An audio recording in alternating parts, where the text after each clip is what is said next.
Welcome back out here to Somerset Place. For this week's artifact exhibition, we're going to be taking a look at the Axilla thermometer here within the reconstructed hospital for the enslaved community. And so this is a clinical thermometer that would have been used to take a patient's temperature in their armpit. So the patient will be holding this device tightly for several minutes for it to produce a reading. And as the temperature inside of the thermometer got warmer, the liquid inside, which was likely mercury, would be expanding. It would be rising. And as it rose, it would be corresponding with the measurement scale on the back of the thermometer here. And from that, a nurse could get a roughly accurate temperature reading. Now, in the 1840s, thermometers were very cumbersome devices. They would be about a foot in length and would take roughly 20 minutes to produce a reading. So these were very inefficient devices, but pretty much the only thing that they had available at that time.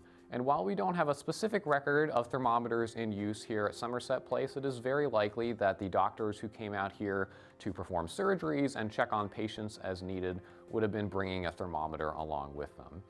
Now, after the Civil War, an Englishman named Clifford Allbutt actually invented a much more efficient thermometer. It was about half the size of the original devices and only took about 5 minutes to produce a temperature reading. And so the device that we have here is a similar type to the one that Clifford Allbutt invented.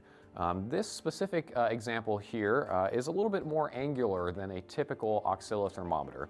Usually there would have just been a straight glass tube, but this device here allows for a much easier temperature reading. The nurse can simply see the markings here without having to take it out and possibly interfere with the temperature. It also has an ivory scale that's marked McKesson and Robbins, 91 Fulton Street, New York. Now we know that McKesson and Robbins started back in 1833. They were a wholesale druggist and drug importer in New York City, and they moved to Fulton Street in circa 1857.